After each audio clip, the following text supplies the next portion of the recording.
दोस्तों, अगर आप और अच्छी नींद चाहते हैं तो हमारी प्यारी सी ऐप नींद को इंस्टॉल करें।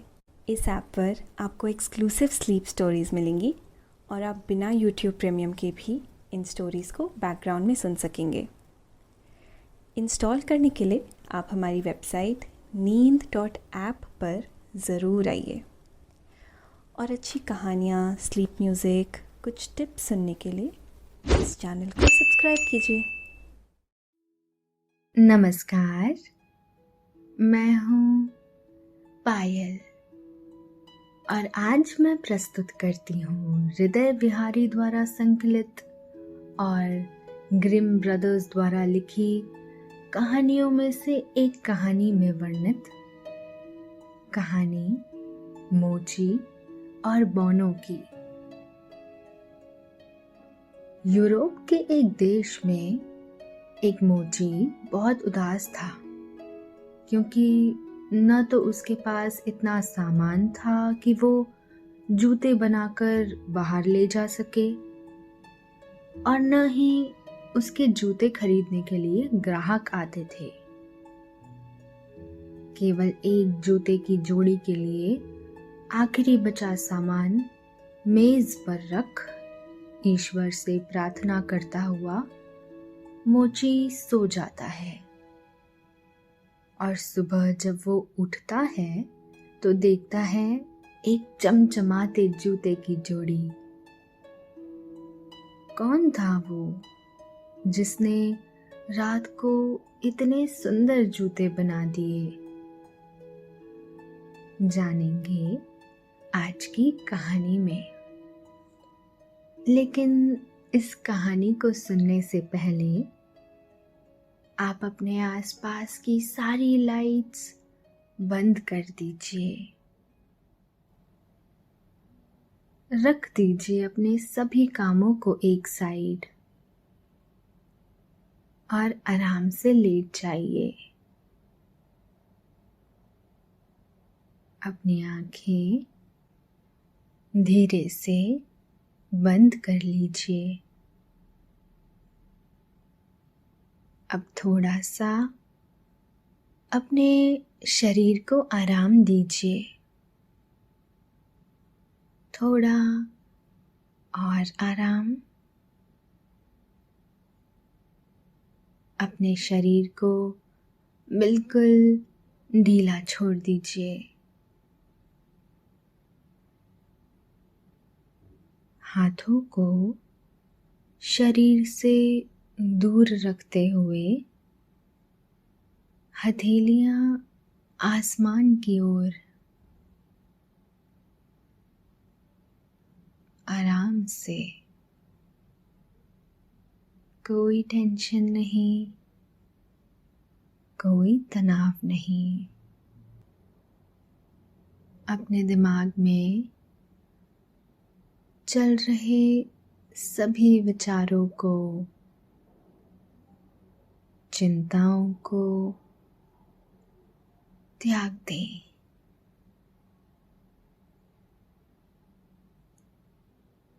एक शांति महसूस करें।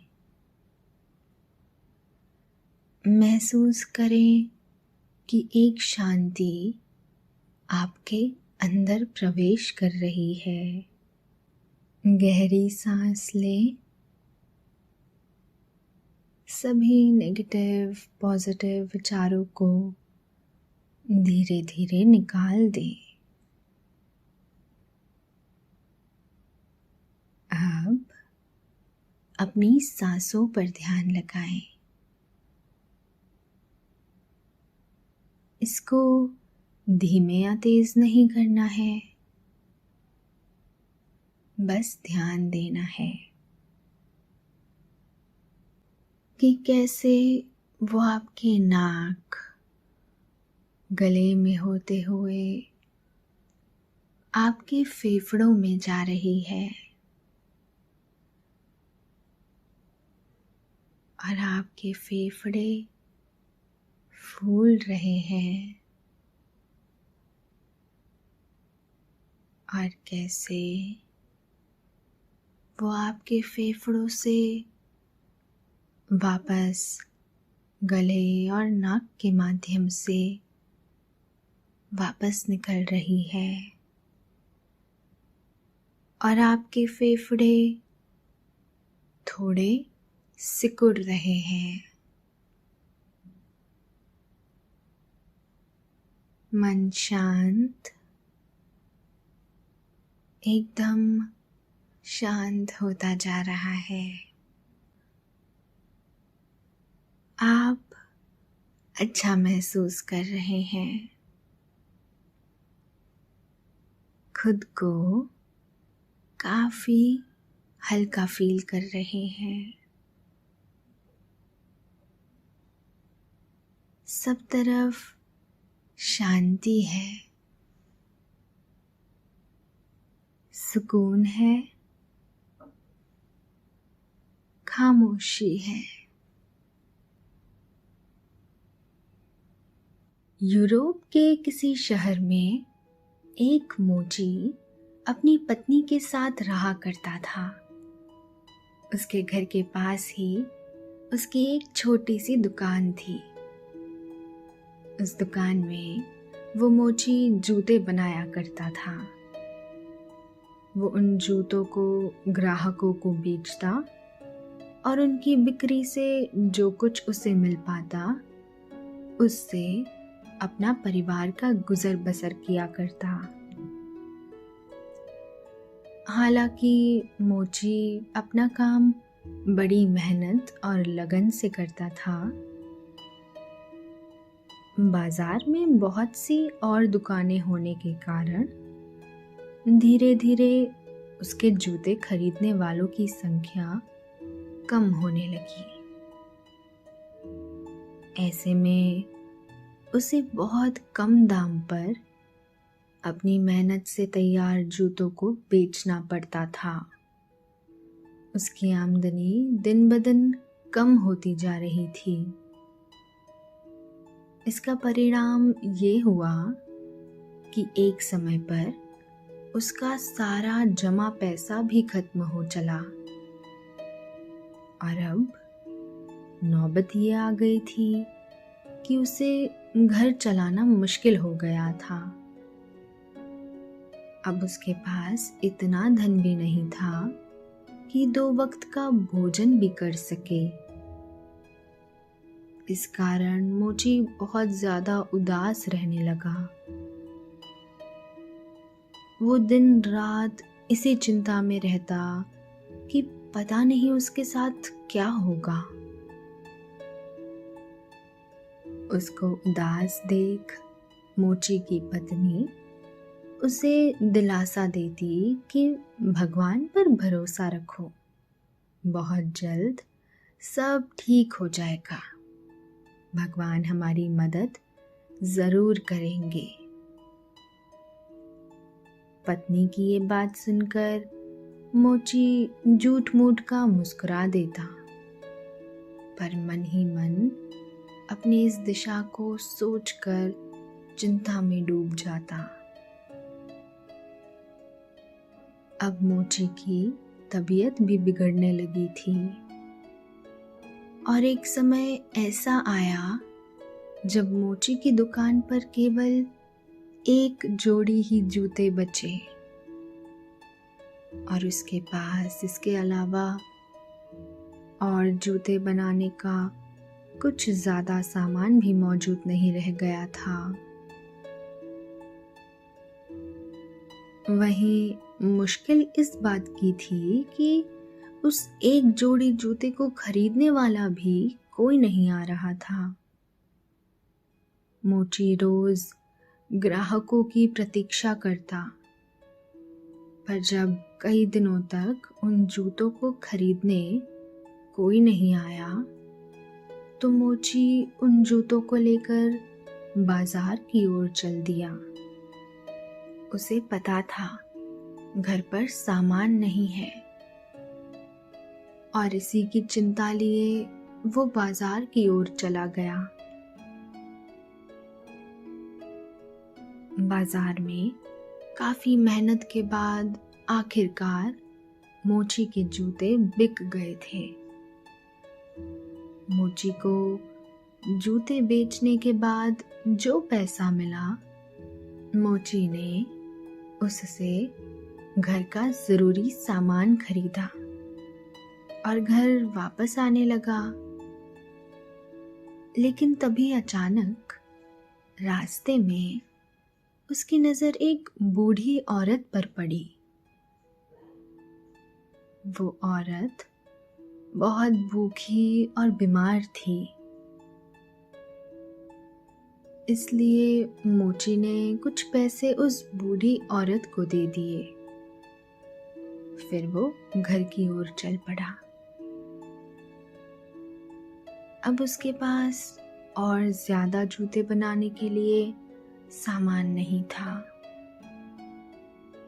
वो दुकान लौटा और वहां उसने थोड़ा जूते बनाने का सामान बचा हुआ देखा।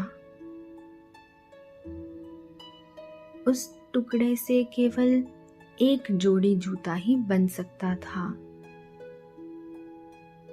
मोची ने सोचा, ये उसकी जिंदगी के आखिरी जूते हैं और वो उन्हें बहुत सुंदर बनाएगा। ऐसा सोचकर उस जूते को ही तैयार करने के लिए मोची ने टुकड़ा काटकर तैयार किया और उस टुकड़े को मेज पर रख दिया। और थोड़ी देर में ये सोचकर कि अब अंधेरा ज्यादा हो गया है, वो घर चला गया। उसने सोचा कि कल रोशनी में वो ये जूते तैयार करेगा।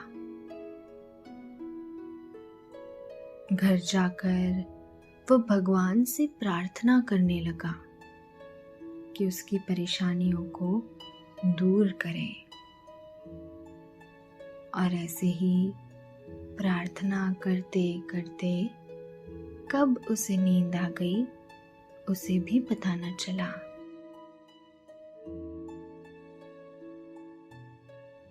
बड़े भारी मन से अगली सुबह जब वो जूते बनाने के लिए दुकान की तरफ पहुंचा, तो उसने देखा कि उस मेज पर जहां उसने कटे हुए चमड़े का टुकड़ा रखा था, अब उस टुकड़े की बजाय वहां एक तैयार जूते की जोड़ी रखी हुई थी। वे जूते की जोड़ी इतनी खूबसूरत थी कि मोची उसे देखकर थका सा रह गया। मोची उस जूते की जोड़ी को निहार रहा था। वो जूते बहुत अच्छी तरह से सिले हुए थे। उनमें से कहीं से भी कोई धागा बाहर नहीं निकला हुआ था। जूते को अच्छी तरह से पॉलिश किया हुआ था। मोची को लगा कि ये जूते बाजार में अच्छी कीमत पर बिकेंगे, इसलिए उसने उस जूते की जोड़ी को उठाया और फौरन बाजार की ओर रवाना हो गया। वो जूते की जोड़ी इतनी खूबसूरत थी कि जाते ही लोग उनको देखने के लिए आने लगे और हाथों हाथ कीमत भी लगाने लगे। आखिर में मोची ने उन जूतों को अच्छी कीमत में बेचा और उस कीमत को संभाल कर जेब में रख लिया। इस पर मोची बहुत खुश हुआ और रास्ते में हासिल हुए पैसे में से उसने कुछ पैसे जरूरतमंद लोगों को दे दिए। बाकी जो बचे उनसे वो जूते बनाने का सामान लेकर आया और खुशी खुशी घर को आया। घर आकर उसने ये खबर अपनी पत्नी को भी सुनाई। वो भी ये बात सुनकर बहुत खुश हुई। रात में उसने 2 जोड़ी जूतों के लिए चमड़ा काटकर फिर जूते बनाने वाली मेज पर रख दिया और अपने घर वापस आ गया। जैसे ही अगली सुबह उसे फिर से वैसे ही खूबसूरत 2 जोड़ी जूते तैयार मिले, उसने घर आकर ये पूरी बात अपनी पत्नी को बताई। मोची की पत्नी बोली, देखा, मैं कहती थी ना कि भगवान हमारी मदद जरूर करेगा। भगवान सबकी मदद करता है। हमने उनसे प्रार्थना की और उन्होंने सुन भी ली। ऊपर वाला सब कुछ देखता है। उसका ही किया है कि कोई नेक दिल हमारी इस तरह से मदद कर रहा है।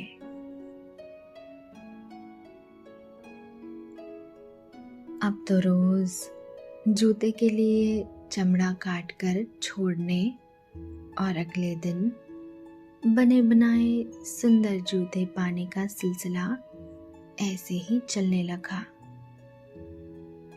रोज मोची को जितने जूते चाहिए होते उसके हिसाब से वो चमड़ा छोड़ देता और उसे अगले दिन सुंदर जूते की जोड़ियां मिल जाती। वो उन जूतों को बाजार में लेकर जाता और हाथों हाथ उसके जूते बिक जाते। बाजार में उसके जूतों की बहुत तारीफ होने लगी थी। लोग उसके जूते खरीदने की प्रतीक्षा किया करते थे। और अब धीरे धीरे मोची की आर्थिक स्थिति भी सुधर गई। उसने अच्छा पैसा भी जमा कर लिया। अब उनके घर में संपन्नता आने लगी थी। वे दोनों बहुत खुश थे कि अब उनके जीवन में कुछ अच्छा हो रहा है। तभी मोची की पत्नी एक दिन बोली, पता नहीं कौन हमारी रोज मदद करता है। हम दोनों को एक दफा रात को रुक कर पता लगाना चाहिए कि हमारे लिए इस तरह से जूते कौन बना रहा है। ये ख्याल मोची के मन में भी कई दिनों से आ रहा था, तो उसने भी अपनी पत्नी की बात मान ली। ये सोचकर मोची और उसकी पत्नी उसी रात को चमड़े का टुकड़ा वही मेज पर छोड़कर दुकान में रुक गए और दुकान के एक कोने में जाकर छिप गए। तभी उन्होंने देखा 3 बौने खिड़की से दुकान में घुसे।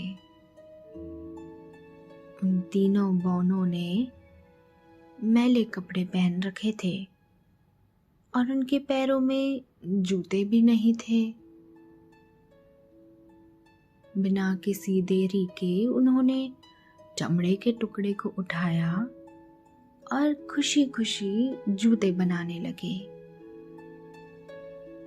बड़ी बारीकी से, बिना थके, बिना एक भी पल आराम किए वे बौने जूते बनाए जा रहे थे। वे किसी कुशल कारीगर की तरह हर चीज देख परख रहे थे। जैसे ही जूते बन गए वे एक पल के लिए ठहरे और जूतों को देखा कि कोई कमी तो नहीं रह गई है। और पूरी रात खूबसूरत जूते बनाने के बाद वे तीनों बौने खिड़की के रास्ते ही वापस चले गए।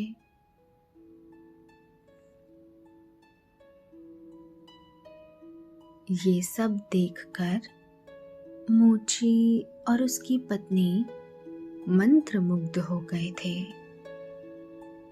और सब देखने के बाद मोची और उसकी पत्नी आपस में बात करने लगे कि इन बौनों ने उनकी बिना स्वार्थ के कितनी मदद की है। इसलिए वे निर्णय करते हैं उन्हें भी इनके लिए कुछ करना चाहिए, इन्हें कुछ उपहार देना चाहिए।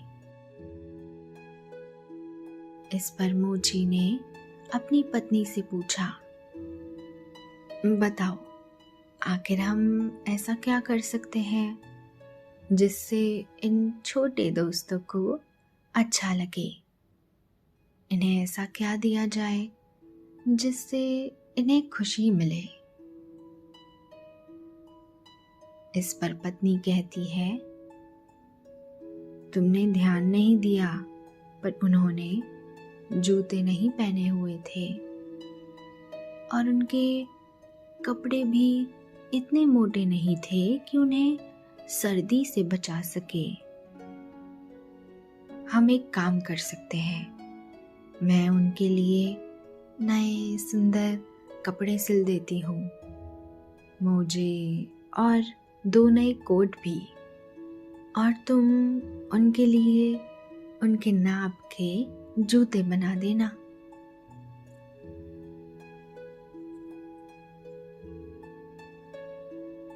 मोची अपनी पत्नी के सुझाव में हामी भरता है और फिर क्या था, मोची ने तीनों बौनों के लिए छोटे छोटे से बिल्कुल बौनों के नाप के जूते बनाए और उसकी पत्नी ने तीनों बौनों के लिए सुंदर कोट, जुराबे और अन्य कपड़े तैयार किए। बाद में उन्हें ले जाकर दुकान में उसी जगह मेज पर रख दिए जहां वो चमड़ा रखा करते थे और उस रात उन्होंने बौनों के लिए चमड़े का टुकड़ा भी नहीं छोड़ा। जब रात में वे तीनों बौने दुकान में घुसे तो उन्होंने देखा कि मेज पर चमड़े का टुकड़ा नहीं पड़ा है, पर कुछ चीजें जरूर हैं। वे तीनों अपने छोटे छोटे कदमों से उछलते हुए उन वस्तुओं के पास जाते हैं तो देखते हैं कि वहाँ 3 जोड़ी छोटे छोटे जूते, खूबसूरत कपड़े, बिल्कुल छोटे छोटे कोट और मोजे सजा कर रखे हैं और मोजे सजा कर रखे हुए थे। अपने नाप के जूते और कपड़े पाकर वो बौने काफी खुश हुए। उन्होंने वो नए कपड़े और जूते पहने और खुशी खुशी वहां से चले गए। बौने समझ गए थे कि मोची अपना खोया उत्साह वापस पा चुका है। उस दिन के बाद से कुछ दिन तक मोची ने गौर किया कि उसके द्वारा छोड़े गए चमड़े के टुकड़े वैसे ही पड़े मिलते हैं। अब मोची को समझ में आ गया था कि अब बौने उसकी मदद के लिए वहां नहीं आएंगे। उसकी स्थिति अब सुधर चुकी है। उसे अपना काम खुद करना चाहिए, क्योंकि मोची इतने दिनों से रोज जूते बेच रहा था तो अब उसे भी लोगों की पसंद का अच्छी तरह से अंदाजा हो गया था।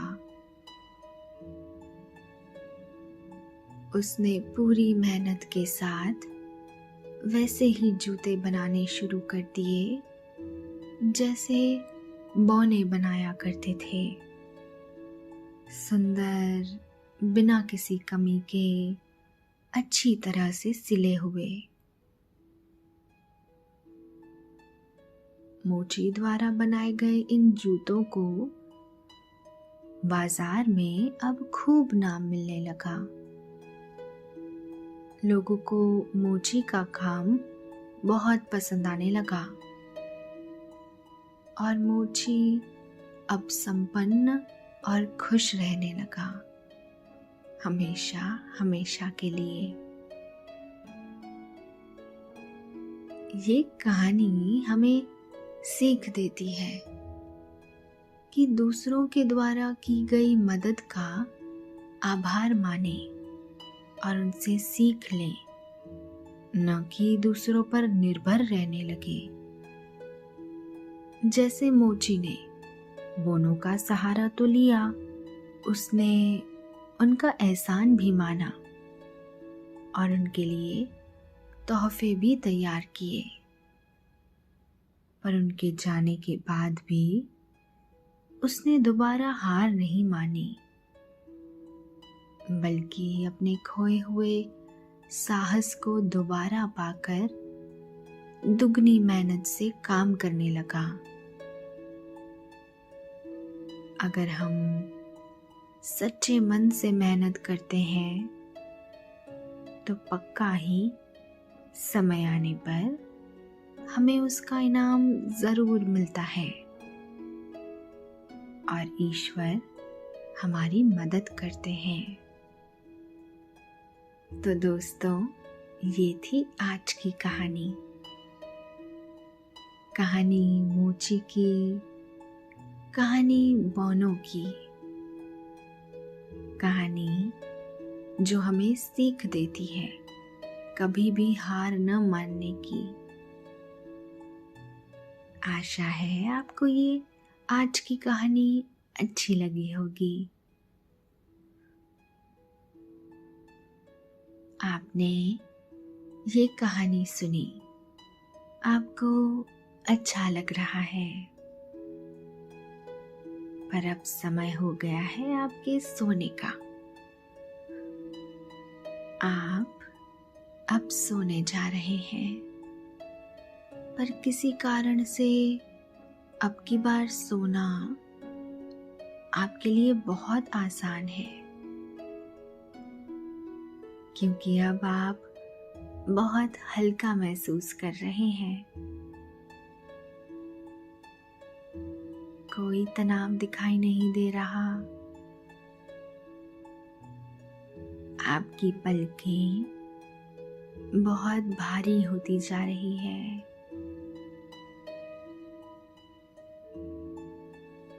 आप गहरी नींद में जा रहे हैं। अपने सभी विचारों को बाहर की ओर जाने दें। सांस के साथ तनाव को और सभी चिंताओं को सांस के माध्यम से ही बाहर की ओर भेजें। मन में केवल और केवल शांति है।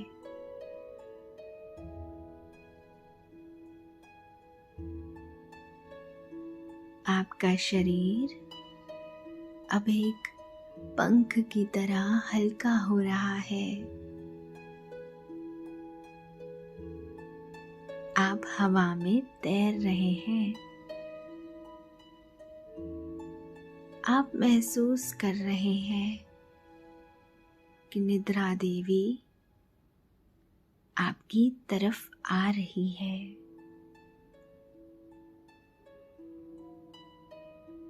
आपकी पलकें धीरे धीरे भारी हो रही है।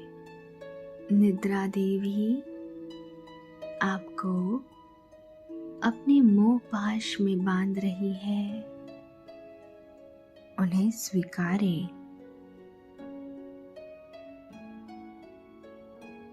सांसों पर ध्यान दें और शरीर को बिल्कुल ढीला छोड़ दीजिए।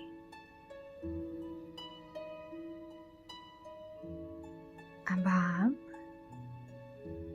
धीरे धीरे